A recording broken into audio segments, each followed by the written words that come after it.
Hello, nurturing parents. We are so excited to have you here today for this special episode. We're always excited to have you here, but we are super excited today because it is, drumroll, my birthday. Yes, Mama Serena is turning 29. It is my last year in my 20s. So what better thing to talk about today than me? Yeah, so we are going to talk about me, but I wanted you guys to get to know me a little bit better, kind of where I come from. We know parenting has you reminiscing of your childhood a lot. We'll reminisce a little bit about Sareena'S childhood. Thank you so much for joining me here today as we kind of celebrate my birthday together, which I think is cool. It's been such a gift having listeners join us from everywhere and join our Instagram, our Facebook, and just even listen. That's been an amazing gift from you guys, and I just wanted to acknowledge you for that and thank you very much, because that's a big accomplishment as I turn 29 too, is this nurturing parent baby and how beautiful it's grown. So thank you so much, and let's dive into my birthday episode. Hey, Mama, welcome to the Nurturing Parent Podcast. Do you want to end the constant battles for bath time? Do you find yourself emotionally exhausted at the end of the day? Do you wake up with big hopes for a smooth day of fun with your little ones, only to face an early morning meltdown because you peeled their banana the wrong way? Silly you. Silly you. Hey, I'm Serena. I'm a mama of 2 little ones, and as a new mama, I constantly questioned myself. I wanted to make sure I was raising respectful kids while also building a strong bond with them. But I discovered that I had to unlearn my ideas that punishment was the way. With Lisa's encouragement, I've been practicing a respectful and gentle parenting approach, which is strengthening our bond as a family. And hi, I'm Lisa. Amma means grandmother in Icelandic. I am a mama and an amma. And I have over 40 years of experience in childcare and parent coaching. And I am so excited to share the knowledge I've gained over these years with you. Together in this podcast, each week we will explore some easy to implement skills you can add to your parenting tool belt to help you create a happy, thriving family. And now for something completely different. Happy birthday to you. It's Mama Serena's birthday today. So I thought I would, of course, start with a little song. The day that this podcast drops is your birthday. Happy birthday to me, 29, my last year in my 20s. 29. It's a magical number. I love it. Is it? I feel like it's a weird number. I love the number 29. I always say 29,000 things could go wrong right now, and none of them are. Or 29,000 something, or 29 something, or yeah, that's my number. It's one of my numbers. That's interesting. Mine is definitely 23 and 4, and especially 423 together. Nice.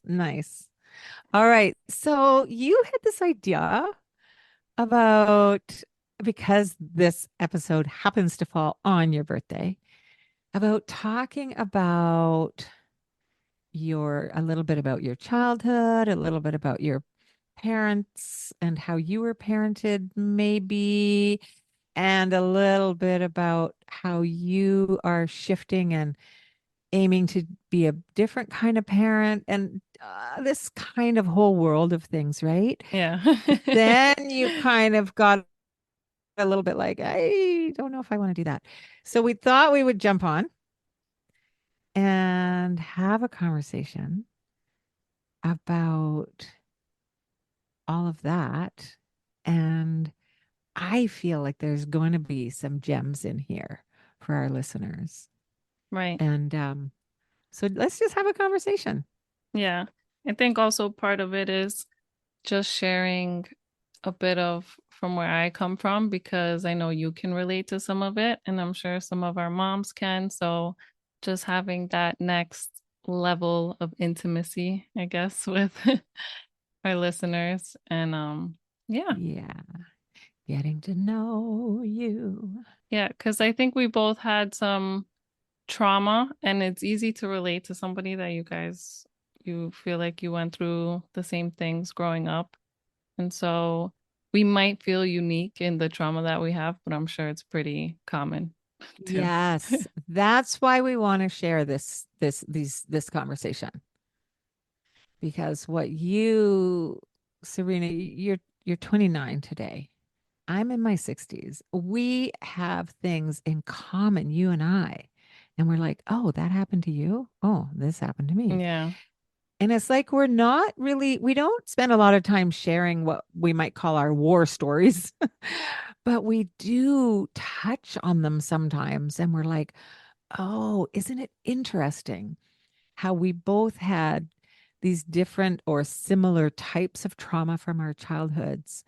And here we are being this voice in the world of many such voices, but one or two of the voices in the world supporting parents in learning new ways of parenting, even though we came from family backgrounds where, you know, we could say that maybe we didn't have the nurturing parent guiding us. Yeah. Yeah. I love my parents, but I do always say that they taught me exactly what not to do as a parent. So I did learn from them. Okay, here's a really cool piece of communication that I want to share with you just in this moment because I hear it all the time. I love my parents' butt. The but in any sentence pretty much erases what came before it. So if you change that word to and, I want you to say that sentence again because I want to hear the difference. I love my parents and, I love my parents, and I say that they taught me everything I shouldn't do. right. So there, the love is there. The love is still It's there. still there. It's always there. You Is it? love your No, I'm just kidding. parents. I'm just kidding. She's going to be a little cheeky because sometimes your mom listens for sure. And sometimes even your dad listens. So Yeah. you might get a little When cheeky. he shouldn't listen, that's when he listens. So this will be one for sure. Yeah. So anyway, that was just a little piece of a linguistics kind of detail, but and No, it's a really interesting one.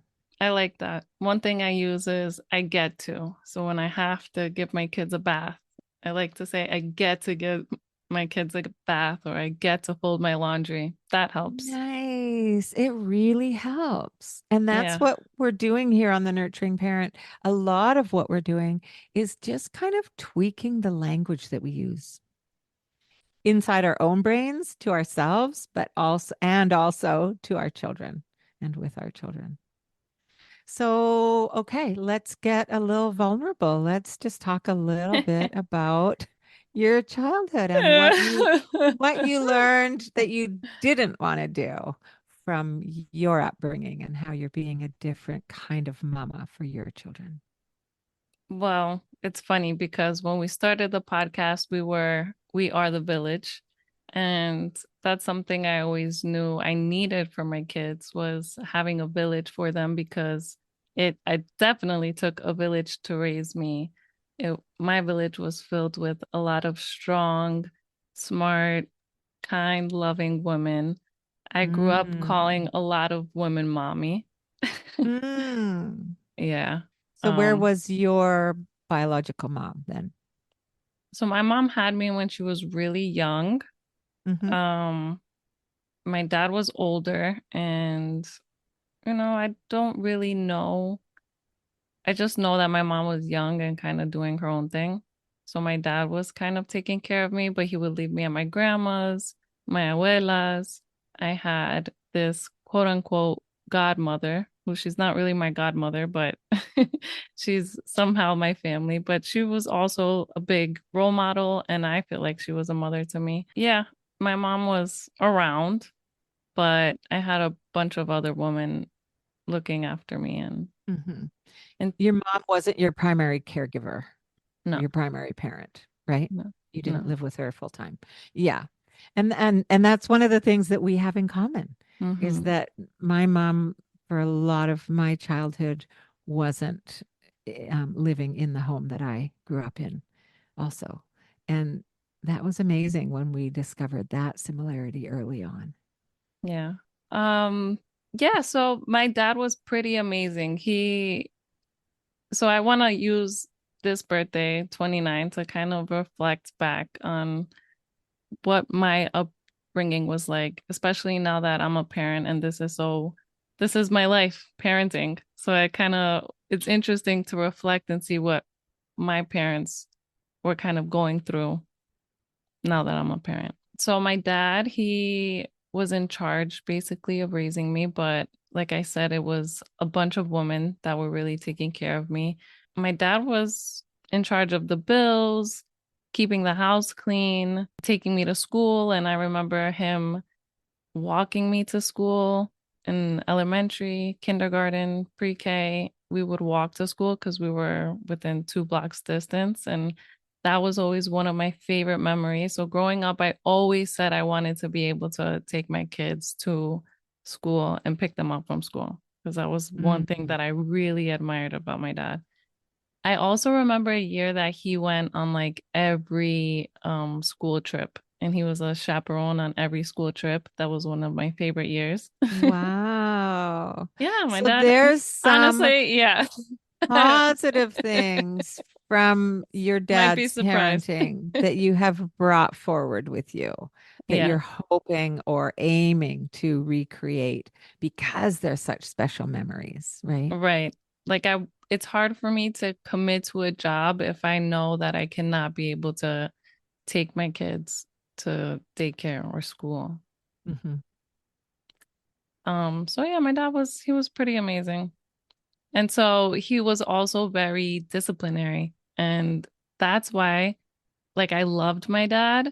And I would say, I'm going to do it the way I used to think I was going to do it the way he did it until I had my own kids. And so I always said I would punish my kids, or my dad was very, you're going to do that because I said so. And that's how I felt. Like, you don't speak back to your parents, you just accept it. But my dad also never really explained things to me. I feel like it was hard for me to ask questions or speak up in a situation because, like, who am I to say anything? Hmm. So those are some things that, like, I definitely didn't want to bring into my parenting, is like shutting you down. I feel like I always had an idea and he always shut me down because I was little. That's something Mm, I felt a lot. right. So a shutting down, almost like dismissing, a dismiss. Yeah. Did you feel dismissed? Yeah. So it's so interesting because you thought that you would be that strict authoritarian parent. You do it this way, you don't talk back to me, do, until you had your first baby and something woke up in you. Do you know when that, do you remember when that sort of shifted for you? Like what? I felt like it was kind of in the natural flow of motherhood and becoming a mom. It was just like I wanted to respect my baby. I wanted my baby to respect me. And we talk about mutual respect, and that can happen from birth. Hmm. Yeah. And respecting your baby from your child from birth looks like when they cry, you pick them up and respond to them. Right. And so for me, what it sounds like happened there is that your instinctual mothering clicked in. Yeah, instinctual. That was the word. Yeah. So we've talked about that disciplinarian aspect of your dad, and we've talked about your mom not living there. And part of what you and I have talked about in the past is that abandonment, that sense of abandonment, right? So I think. that combined with your instinct of mothering, that I really, really believe that if we can get rid of the voices in our heads for even a few moments and feel into our bodies, those instincts to do what our babies need us to do for them bubble up to the surface. And if we listen long enough, we will follow those instincts. And that's, I mean, you could call this instinctual parenting, this podcast, Right. because I think that instinctually we know that we need to nurture our young. As mammals, as in a part of the animal kingdom, we need to keep our young alive because the instinct is to have the species survive, the species of being human. We don't want it, we don't know about it in the front of our brain, but in the instinctual back recesses of our brain, we want to keep our young alive so that they can grow up and procreate. So that we keep that's a species survival instinct, and it's way down at the bottom of the survival brain. And I think that I know that we all have it, and I know that for some of us it's really clouded over. So I guess speaking to you, listener, we're guessing that your childhood probably wasn't 100% rosy. And here's the news, none of our childhoods were. And none of our children's childhoods will be either. Yeah. We don't go out to create trauma for our children. Your parents, Serena, my parents, didn't do things either in their world where we both come from separated parents. They separated when we were young. They didn't go out to cause trauma for us. They were doing the best they could with who they were and with coming from their upbringings and the traumas they experienced.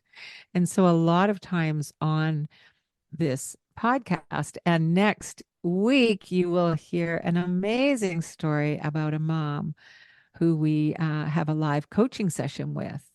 And she is trying also to break the cycle of a childhood where she was parented in ways she doesn't want to parent her children. So many of us, most of you listening, are here for that reason, right? And that's another thing about the instinctual mom coming out of us is us growing up without mothers. It's hard to understand how that didn't kick in for our moms. And that was something that was interesting for me to experience because my mom couldn't be very motherly when she had her kids, or not for long. And so now that I'm a mother and seeing how natural and how overwhelming that feeling is, and then not being able to receive that when I was being raised is just interesting to see. But I get to see it as well with my little sister because now my mom is in a different place and I get to see how my little sister is being able to get to experience her mom. Hmm. I want to pop in here to say that we both also, one of our commonalities, Serena, is that we come from families where addiction was present, addiction and alcoholism, whichever. And that gets in the way of a person's ability to connect with their instinctual way of being a parent, whether it's Yeah. your mom or your dad, right? So that got in the way for both of us, for one or both of our parents. Um, that addiction piece. And you know, our parents were being the best parents they possibly could, given what they knew, given how they'd been raised, given their traumas. So it's not ever about blaming our parents. It's more about acknowledging the trauma that we experienced as children, as a child. The trauma I experienced as a child is my experience. I get that you were doing the best that you could do.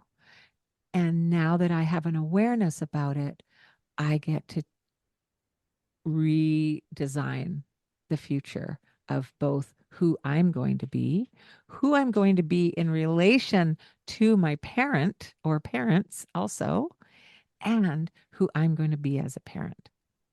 And I love that you're pointing to some things that are the positive things from one or both of your parents that you're bringing with you, and the things where you learned, okay, yeah, that's what I'm not going to do. Yeah. But I think it was Brene Brown. I listened to a podcast from her where she goes around asking, do you believe that people are trying their best? And it's hard when you're upset or you're frustrated with that person to believe that they are doing their best. But if you really dig into their life, and we really don't know much about our parents, I think. I feel like that's one of the most intimate relationships where we don't know enough about each other really, because there is usually this parent-child relationship where it can't. Mm-hmm. Do you know what I mean? Yeah, it's not their job when they are our parent and we are the young child. It's not their job to tell us their traumatic background. Yeah. It's their job to keep us safe. And so they're doing the best they can. As we age as adults, you might be able to have those conversations with your parents. If it feels toxic and not a good idea, please don't.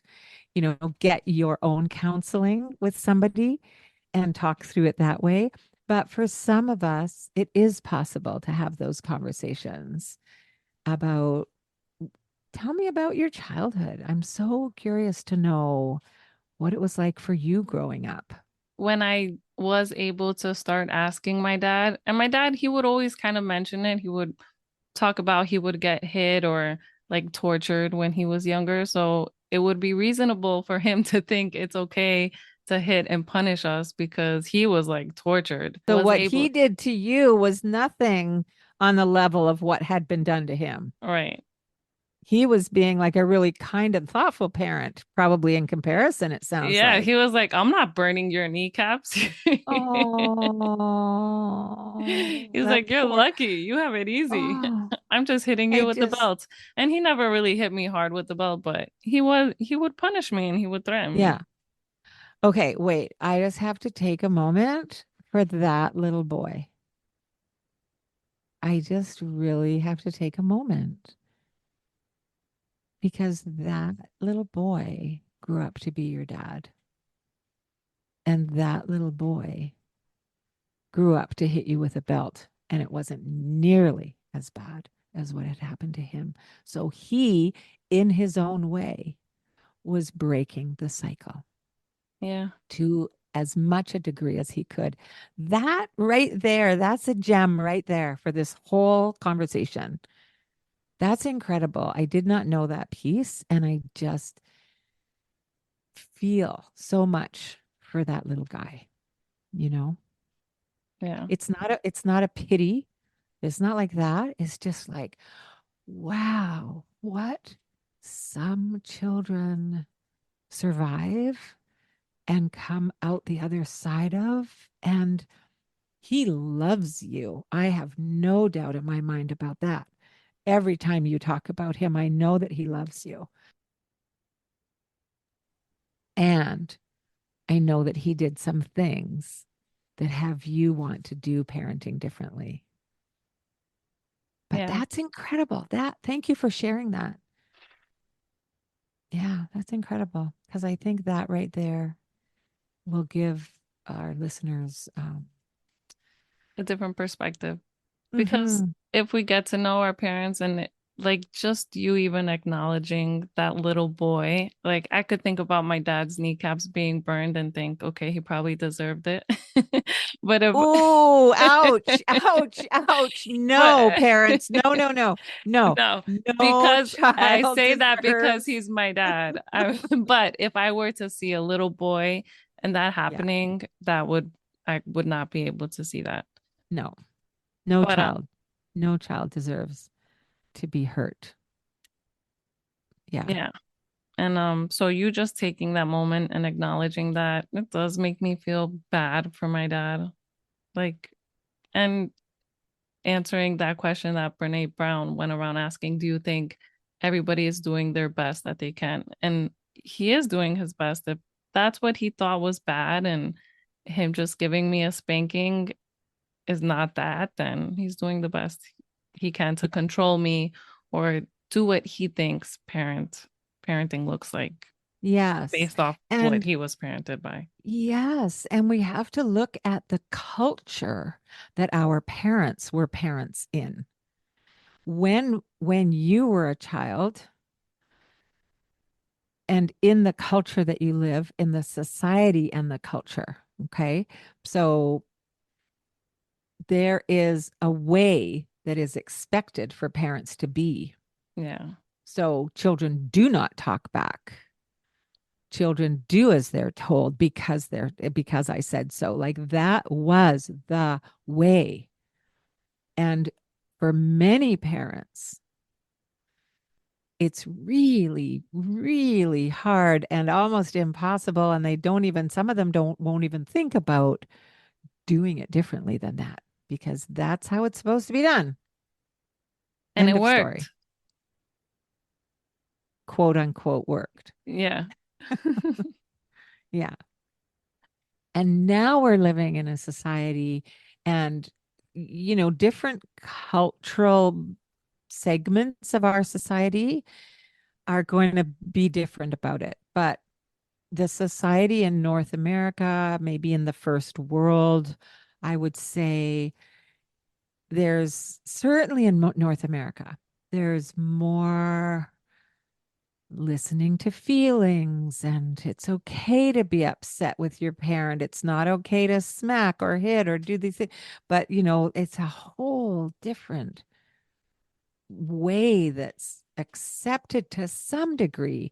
And from what I see online, especially on social media, there is still, and it shocks me because the brain science and all the science points to we're on the right track with acknowledging our children's feelings and comforting our child and connecting with our child even when they're being defiant or even more when they're being defiant. I love that quote that says your child is not being difficult, they're having a difficult moment and we need to be there for them. That kind of capsulizes the shift that we've come through in parenting. And it's there are still people who resist this for sure. And some people think that we're doing this all wrong.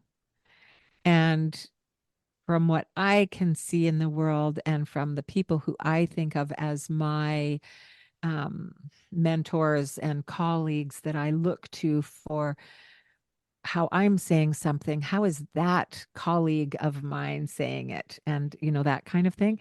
And so I really believe that we are on to something here and it's a cultural shift that's still in process. Yeah. And it's going to be interesting to see because I think my generation right now is still the don't talk back to me and punishment, go stand in a corner, go. So the next generation of parents, I'm 29 now. So the next set of parents coming out, it's going to be interesting because I feel like it's starting. Well, it's really interesting because I wasn't raised like that. So I could be your mom, right? I'm in the other next generation up. In fact, my daughter is 10 years older than you or 11 years old. No, 10. 10 years older than you. So I'm a generation and a half ahead of you. I was not raised by parents who were strict or punitive or authoritarian. And um, I didn't get to live with my mom for quite a few of the years of my childhood. And there was alcoholism in my family of origin and all of those things. So there was a lot of, the traumas and the different things. And I never, ever would have thought of go stand in the corner, like the timeout kind of thing, or ever, ever, ever hitting my child, because I was definitely not raised with any of that. Oh, wow. And I, um, I got a book when my daughter was born. And from that book, I started teaching a course. And well, before she was born, I went to early childhood education training in college. And when I was a teenager, I was babysitting. And then when I was a older teenager, I would stay with people's children for weeks at a time. Like I was 15, 16, 17, and I would move in. The parents would go out of the country, and I would be the mom for 2, 3, 4, sometimes 6 weeks. I mean, I was a pretty mature teenager. So I've been doing this forever. And I read that book and I started teaching the course when my daughter was a year and a half old. How to talk so kids will listen and listen so kids will talk. We want to do that book in a book club. Just dropping that little note in there for when we get to do that with you guys.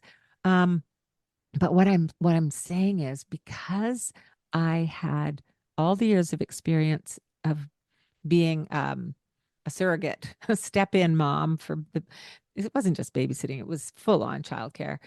Um, and then I had my training in college. And then I started teaching that course, which taught a lot of the communication styles that I share here in the podcast. That's how I raised my daughter. And I didn't do it perfectly. And what I got to see is that I could hear her speaking to her children in nurturing parent ways, what we would call nurturing parent ways, like I had spoken to her. So I'm seeing that shift already. Mm, yeah. And And you my, live in a special little bubble where things are pretty dandy over there.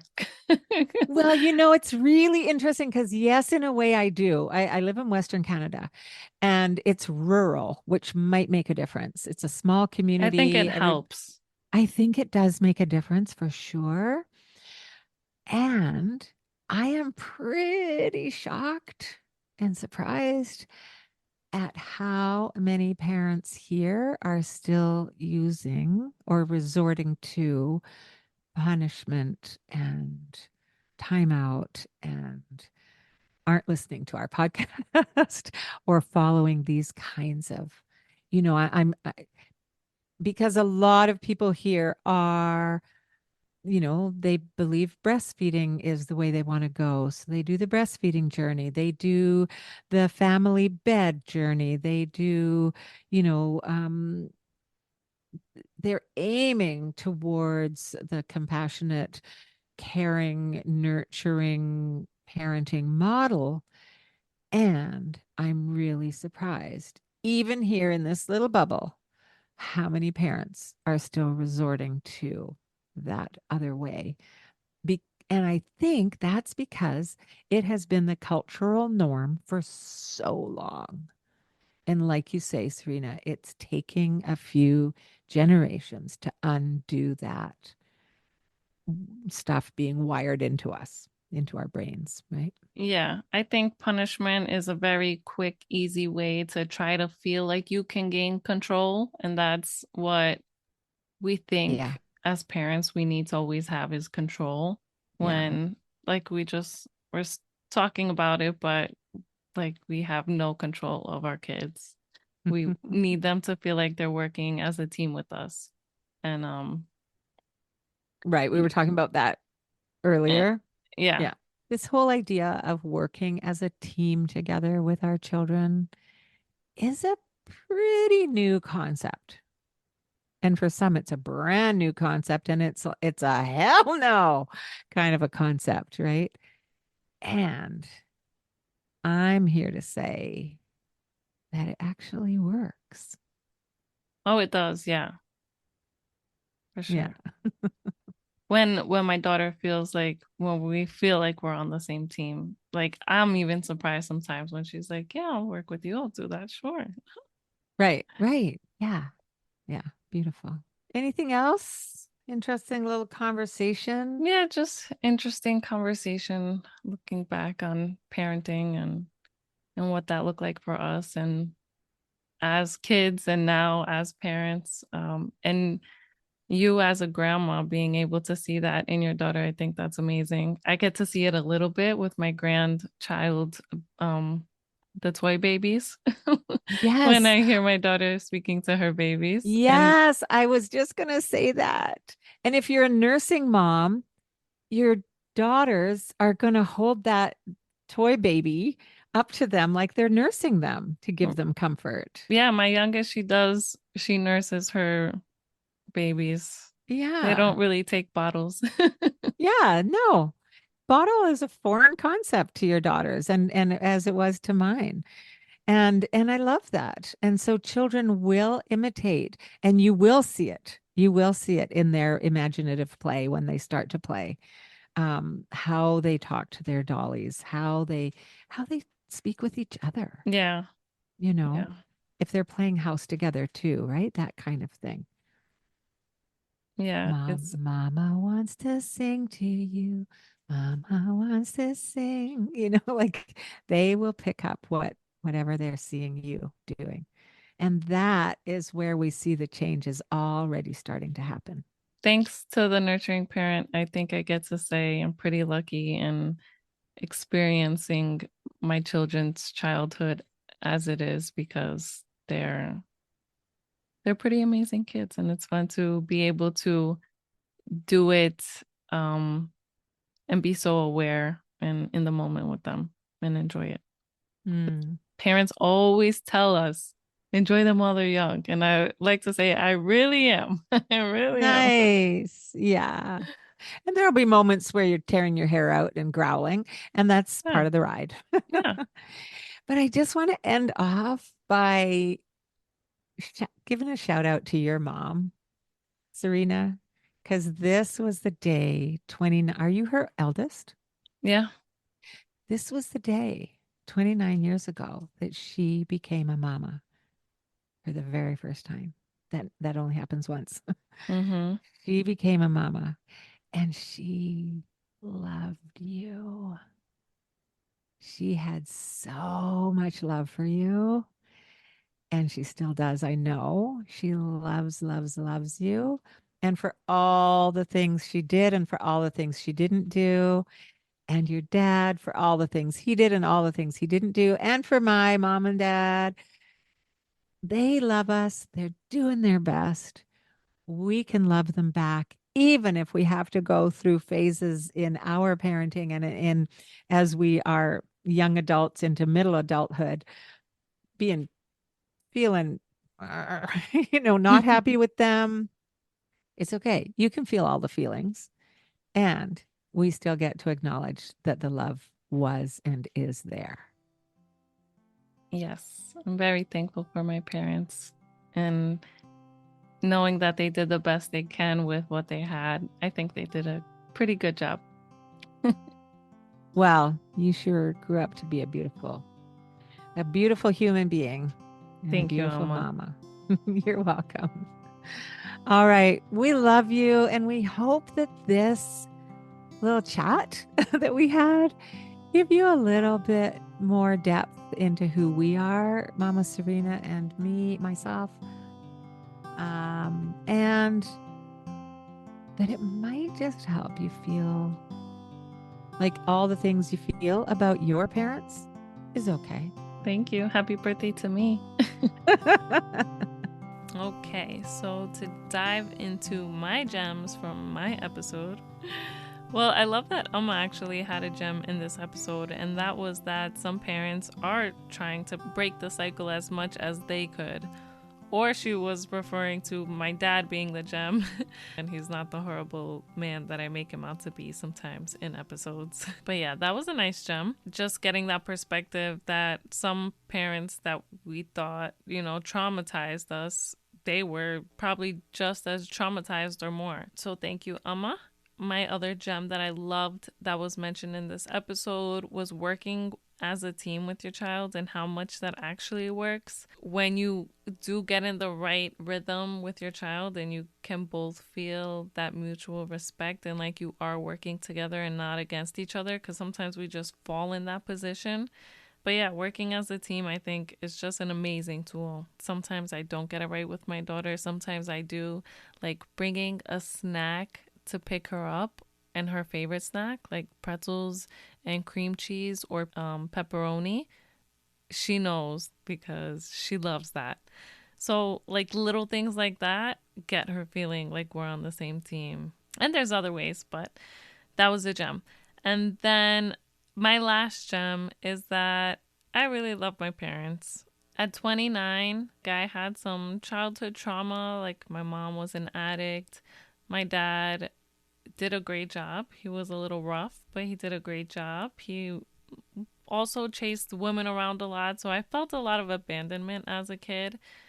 And now that I'm older, I can reflect on it and with some more perspective now that I'm a parent myself and seeing my kids and how hard it is sometimes. But I just wanted my gem, I guess, to be that our parents can mess up and we can mess up. We're going to mess up.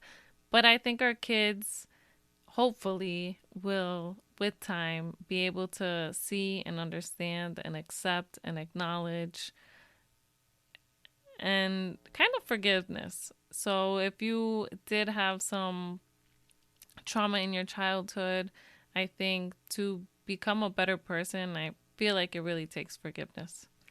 So maybe that's my last gem.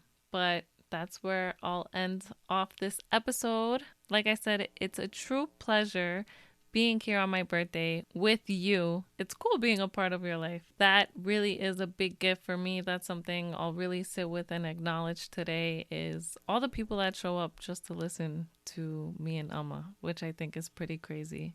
So again, thank you. Happy birthday to me. Have a beautiful April 23rd.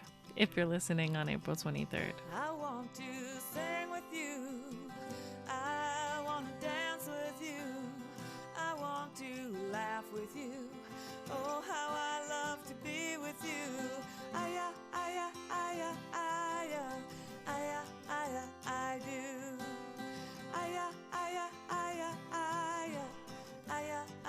I do. Such a short time we've been together. Seems like a lifetime or two. Never knew I could love